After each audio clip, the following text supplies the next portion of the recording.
How's everything over in the big town? Good. Yeah. Yeah. Picked up after the pandemic. Did it? It did. Good.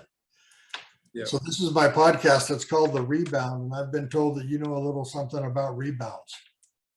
Yes.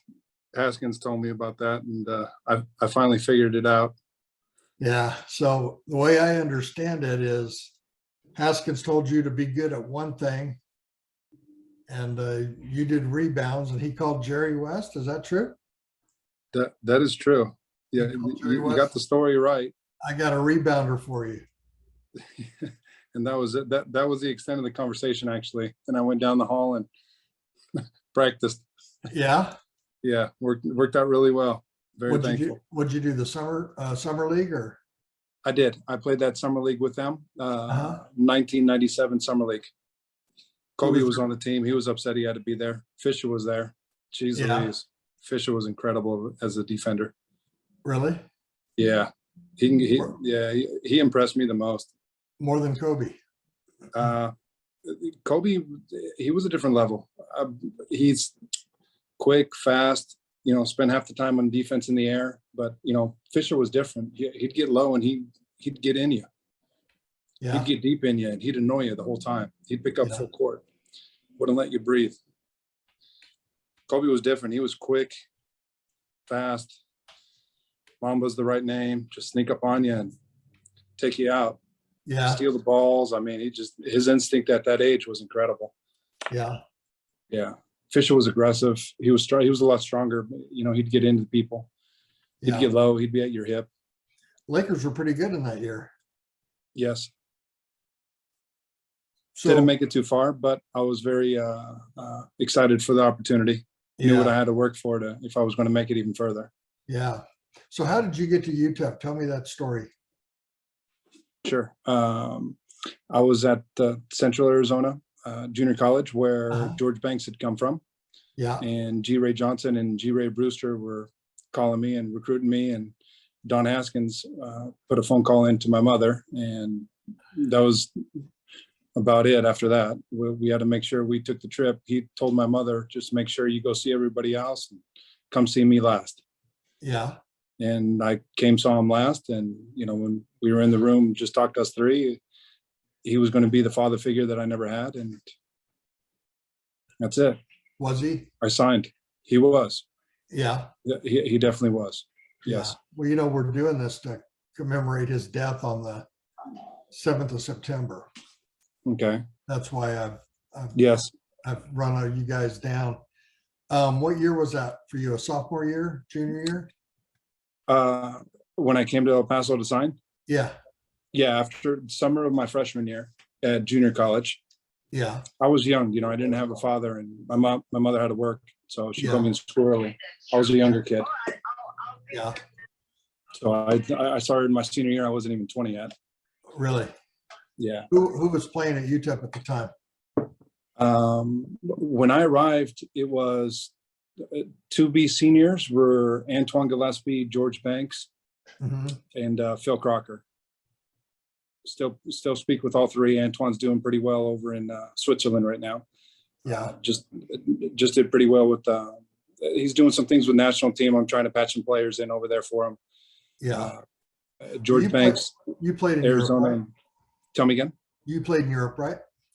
I did 19 years. Wow. Yeah. Wow. Yeah. I held, I kept looking at Antonio Davis and how many years he went. And I was like, I'm just going to do one day more than him. Is that what you did? Well, almost 2 years. Yeah. But yeah, that's what held me going on at the end there. Where was your favorite place to play? Smolna, Cyprus, Greece. I played 10 years out there. They took a lot of the minors out there. Most notably Antonio Davis and Foster. They went out there. I fit the UTEP mold. Hard worker, things don't bother us. They have, a lot of rivalries with, between religions, between Orthodox Muslim, Greece, Turkey, the Arab side and, the Catholic Christian side. And, those things just don't faze us, and we're just built a certain way coming from Haskins and under his umbrella. After you came here, how those long things was just it? don't bother us. I mean, How long was it before you started for Haskins? Tell me again. How long was it before you started for Haskins?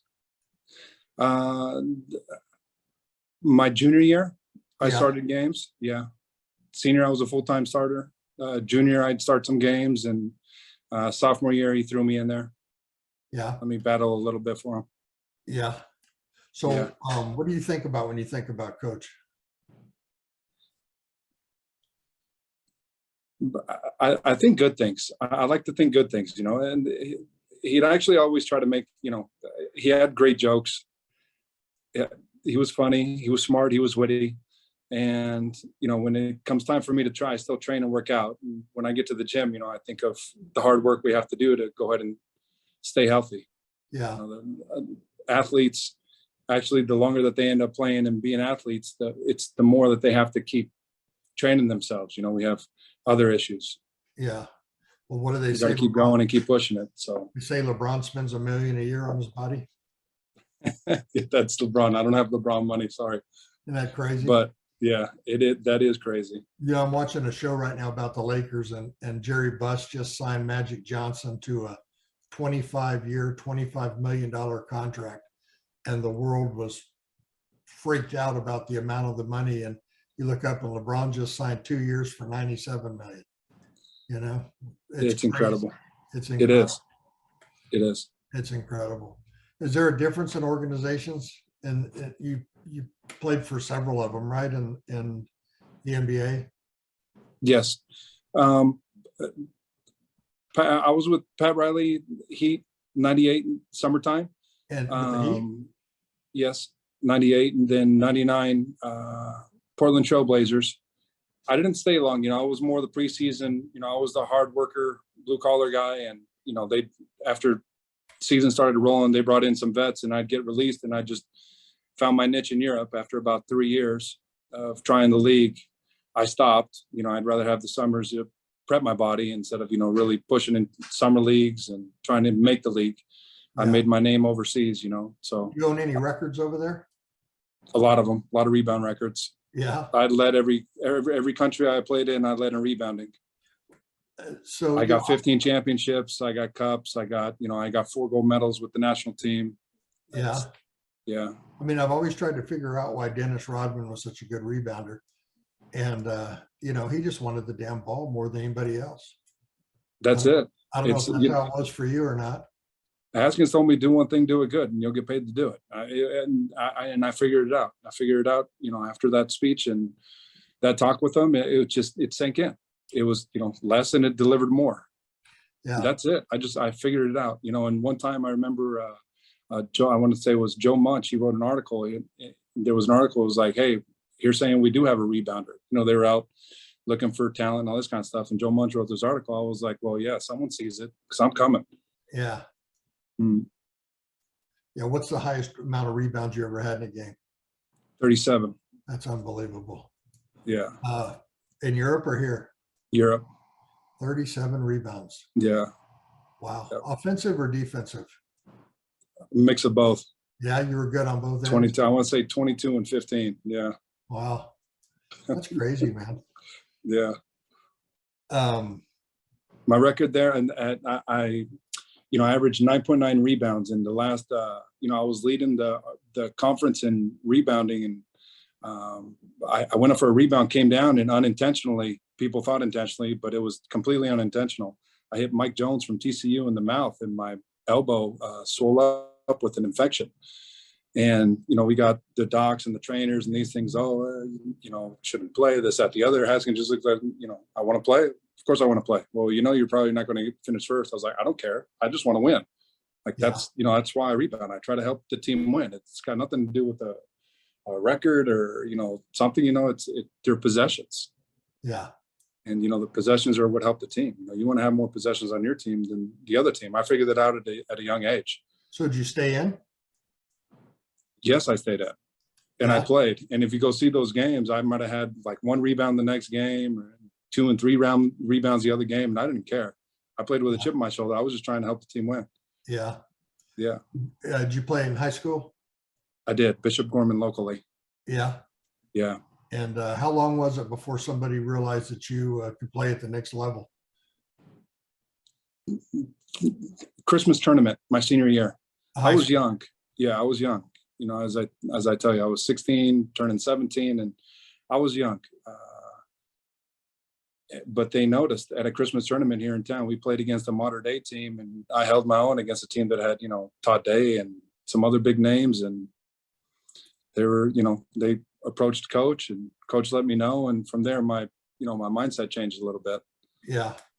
So yeah, it's my high school coach that really helped me. He was my father figure here in town. Yeah. And you grew up in Vegas? I did. I'm born and raised here. Yeah. My family came from, well, I consider myself from my mother's side. They left before the revolution in the 50s from Cuba. Grandfather was a physical education teacher at the University of Havana, and he was part owner in the casinos down there. And some New York families came and told them and approached them and said, hey, we're opening this little thing out there in the desert. You know, he wanted to get out before the revolution, and that's how we ended up in Vegas. That's crazy. Yeah. You're a gambler? I know how the city was built. I'll gamble on myself. There you go. That's a good bet. Right. That's a good bet. How has Vegas changed over the years? Tremendously. It's from casinos that had, 500 to 1,000 rooms in the hotel to, we got these mega 5,000 to 7,000 room hotels and billions of dollar projects. It's completely changed. I know Oscar and Carolyn Goodman. I guess Carolyn's still the mayor, huh? Yes. Yeah, Oscar was the mayor forever. Yes. My best friend, Nevada Stupak, he's the guy I work for. I got all these diplomas and degrees, and I end up doing the same job pretty much what my mom used to do, but I do it with my best friend, Nevada Stupak. His father was Bob Stupak, original owner, founder of the Stratosphere Hotel. Yeah. And they don't have the hotel anymore, but he's got contracts with all the big properties and big corporations. And we host I'm a VIP host. So I don't host for one casino. I get to host for all the casinos, which is a big benefit because we can step foot and work and cooperate with all the properties. What's the hot ticket today? I'm a Steve Wynn guy. So Encore and Wynn, he helped change the city, drastically. Caesar's Palace was the thing back in the day and for a long time. And, next to him, he ends up putting the Mirage, and no one said he could put an attraction outside or, the caliber of shows that were in his mind to be inside. And he did it with his vision and, brought a lot of desert, a lot of oasis to the desert, palm trees and, water and, changed the hotel game. He changed the hotel game. And then he opens Bellagio 10 years later in 99. And, he sells after some things went on, and he reopens years later with he bought the old Desert Inn and made it the Wynn Hotel. And now it's Encore at the Wynn. And I think they're the leaders here. Do you know Steve? The family, yes. My mom and my mom's sister, aunt, they're really good friends actually with the wife and still communicate with her. Yeah. Did they divorce the Wynns? I guess they did. Yes. Yeah. But it's still family. Yeah. Well, that's interesting. How long have you been a host? Since I retired. Yeah. Yeah. You always wanted to do it, huh? No, I actually wasn't sure what I was going to do, but it was the one phone call to my friend. He's like, "No, you're not going anywhere. You're just going to work for me." But towards the end of my career, I didn't know what I was going to do. Playing, and I studied for criminal justice. I didn't finish my degree. I reached out to UTEP. I want to say it was I'd say it's between 2012 and 2013, 14. I actually went and found my dad because I didn't have a dad, but I went and found him. That's a long story, but I went and found him. I forgave my father. He was in Colorado. I hadn't seen him in like 31, 32 years. I read the story of you wanting to come back here and coach. Yeah, I did. That was part of it. That's I know basketball. It's what I know. So that was part of the, my whole start with the education side of it. So I didn't finish my degree from UTEP. Degree plan changed since I had been there, and I graduated in 97. And I, want to finish my degree. I want to say 2012. Haskins always said I can always finish my degree, and he always wanted me to finish my degree. I reached out to the head coaches there at the time. I can't remember who they were. They got the ball rolling a little bit, but, you know, after speaking with my dad, he played football at the University of Puget Sound with Mike Price. Price said, just come, I'll pick you up and I'll take you to everybody you need to know and meet and get the ball rolling. And I mean, he was wonderful. Did you do that? He was, yeah. And I got my degree. I graduated from Utah. It's a blessing. It's a big one on the wall. It's at home. This is the office. Yeah, that is a big one. Yeah. So what ticket? I got that. That was for criminal justice, but then I'm thinking about it. And I'm, you know, talking to my friends here in town. I don't want to get into law enforcement. I'm old. I can't, you know, chase down crime. I thought about getting into the jail. You know, bad people are away already. All I got to do is pretty much watch after them. But I was like, I know basketball. I love basketball. I was like, well, let me learn basketball from the book also. So I went and got that degree. That took me 4 more years. Wow. So I got that. I got a degree of being able to coach basketball, which is, I got an A license from FIBA. You know, there's a C license, a B license, and an A license. C license is, you know, you can teach the sport, you know, learning how to pass, how to hold the hand, how to hold the ball, thumbs, make a W, pass down, you know, it's basics. It's in Europe, it's not like the American system. In, you know, rest of the world, and especially Europe, you got to have real coaching licenses to be able to coach kids, whatever your sport is. It's not like our AAU or amateur things that we do here. They actually teach the sport out there differently than what we do with methodology. So there's an A license, there's a B license. B license, you can coach a high school team, basically. And, you know, the A license is 2 more years. They teach you all the extra stuff, and you can coach an Olympic team. So, you know, our Olympic team coaches, you know, Coach Pops, Coach Kerr, those guys, they hold a FIBA A license. So you got to have an A license to be able to coach in the Olympics, which is the highest governing body. And I went and got that. I was like, well, let me learn basketball from the books too, not just what I played. Yeah. You know, from all these coaches I knew. So I made a strong push to try to get in there. I would have started at the bottom. I told Coach Terry, I said, I'll clean the floors. I'll start to mop the floor at UTEP. I'll dust it, you know, and if you give me a moment to work with some kids, I'll show them anything and everything I know. I said, I'll start at the bottom. If it takes me 1 year, 2 years, 5 years, 10 years to work my way up, I'll find a way to work my way up. I'll work. I know I worked, but it never came to fruit or anything. So I made a phone call to my friend, and here I am. Yeah. What do you think about the transfer portal and all that? It sure changes things. I think it's about, you know, relationships. You know, my kids are both going through, my son's in college now, and my daughter's a senior in high school here in Gorman. And I prefer 4 years. You know, I understand, you know, but, you know, I think it's better to have stability, go to the same, you know, be around the same coach the whole time, learn from a program, graduate from a program. I was in Europe for 20 years. You know, they like, if you want to end up playing pro ball, they like kids that are stable. Yeah. You know, kids that have come through a good program, learned the right way. But I understand the transfer portal. I mean, kids want, you know, the next better, you know, best, or, you know, you're not treating me well. Well, you know, you gotta check the characters before you sign them. Yeah. You know, Nolan Richardson told me the other day that the college is now the minor leagues for the NBA. Yeah, but there's only 500 players in the NBA. Like, I mean, it's such a small percentage that end up making that. Yeah. Basketball is a huge game across the world. I mean, you want to go somewhere where you can develop your game, contribute to a program with time. You know, a person that has, you know, if you had to pay your dues, hey, you paid your dues. And when your time came to shine, you shined. And you're, you know, a full finished product. Yeah. I guess seeing the world was just an added benefit. Yes. Right.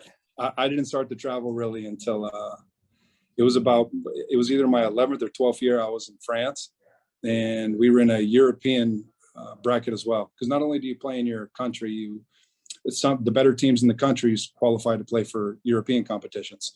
Yeah. We were with a pool with 9 other teams. So we were 10 teams in the program. And we had some really good traveling cities. Well, for, you know, the wives clubs and some guys that on the team that like to, you know, get out. I wasn't that guy. I was the guy that was, I'm only going anywhere unless the whole team goes somewhere. Otherwise, there's no reason for me to be there. Right. We're playing in Paris. You know, majority of the team's married. wives, children, everything. And some guys want to go, some guys don't. And, we have a little players meeting. They're like, oh, well, let's try to get coach to give us the morning off and go down to Paris, to coffee shops, and, take some pictures like families and these things. I'm like, well, is everybody in? And a couple of them are like, not really in. And they're like, well, everybody's in, Joe. It's actually just you now. So we get to that point, and I'm like, all right, but who's telling coach that there's, we want to skip practice to go down there with wives, right? And everybody's going, right? So they're like, well, you, because you never asked. I'm like, well, that's like, after some time, I talked to some guys, and I don't know, just some wild hair. And I went and talked to the coach, and the coach was like, I've been waiting 2 years for you to come and talk to me. Wow. So he was like, yeah, he was like, you sure everybody on the team's going to go? You're sure? I said, everybody on the team's coming. Yeah. We end up making a deep run. We go to the Final Four in Europe. First time that team ever went that far, and team just bonded. Wow. So it was, we practiced hard, we practiced smart, and we practiced smart. We were getting older, and the coach played with it a little bit, and we rode the good times, and it was a good run. Yeah. We'll wrap it up. Do you have 3 favorite Coach Haskins stories?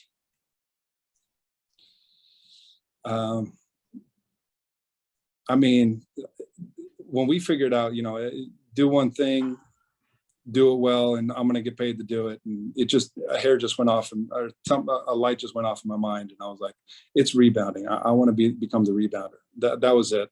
And then when we talked in the office, if I wanted to go play pro, he put the call in for, Jerry West. And it was like 5-10 minute conversation. He was like, go ahead, you can go. That was it. That was the beginning of my pro career, and wow. Many guys, they say, yeah, it was literally a 5 or 10 minute conversation. I was on the team. Wow. What was Jerry West like? I had heard guys, talking around like, oh, he doesn't make a call. He doesn't make a call. He doesn't make a call. But I mean, he made call, and I ended up playing also I played for Tiny Archibald. He was the first coach for the MBDL team from Charlotte. Yeah. They called me in, and I mean, there was like 50 guys on, that were going for that team. And I made the final cut, led that team in rebounding too. And we won that championship out in Asia. Awesome. That was before the NBA brought Yao Ming. They wanted to promote the NBA through Asia. And before Yao Ming got drafted, and we went over there and beat them on their home turf. That was a big deal. We had a lot of fun with that one. We had a lot of fun. I love Tiny for that. I was the only player Tiny called back also we tried to repeat and go to South America and beat Oscar Schmidt. There was a South American tournament with the Brazil, but they made it their club teams. It was a little more difficult because those teams played together for a while. It was teams from Brazil, Colombia, Argentina, and we got knocked out of the tournament. I was a little upset with that, but okay, that was an experience as well. Yeah. Yeah. Well, that's one story. Give me 2 more. 2 more. First day of practice. It's just, you got to get down. We had to get down so low. And my legs were just so sore. I'm telling you, it was like 2 weeks before my legs got right. The first day of practice. David Latin. We had to get so low. And stay down there for so long. It just, and it's the first day it's the first real practice, man. I could still think and feel of it. That's, that was good. And the other one I might have to say is, I don't know, just, when he'd walk down that tunnel and we were playing, we'd get games in, our pickup games before the practice would start, or pickup games before, the season would start. Anytime we do some pickups and he came down, I mean, he just, he'd start walking down that tunnel, intensity just picked up immediately. Everybody playing harder, everybody trying harder. It's, that's his presence. That's his aura. I got him towards the, I was 97, he was there for 30 some years. Yeah. When I was there already, but his aura, his character and personality that he brought around. I mean, it's just, he demanded the best. Well, it just brought out the best of everybody all the time. So before I let you go, tell me about these kids of yours. My daughter. You got a basketball player right here. I do. Thanks for asking. My daughter, she's in Europe. She grew up most of the time. I brought her here when she was, I want to say 14, 14 years old, and I brought her up like a point guard over there. And Yeah. she's 6'1" now. So she's 6'1". She can handle the ball. She's like that point forward, as they say, and she can shoot it. She can shoot it from deep. She can blow by anybody. She's got speed. She's a high jumper in track and field. She Who's finished looking at her? third as a junior. She finished third in high jump in the state. So as a guard, she can block shots and rebound. She's Who's a really good looking at her? rebound. Tell me again. Who's looking at her? We were supposed to go to Columbia last weekend. We're going to go to Long Beach State in 2 weeks. And those are the two that are pretty strong on her, but there's a long list of schools that are on her. Yeah. Well, that's awesome. Well, man, I'm sorry about all the confusion the first go around, but Stop it. But I'm glad. I don't know if I was waiting for a text or not, or if you got busy and we're just going to hit me back. I don't know. Yeah, no. So this has been good. I want to thank you for doing it. Thank you. Thank you for the time. Thank you, JoJo. See you next time. Yes, sir. Bye-bye. Have a good week. Bye-bye.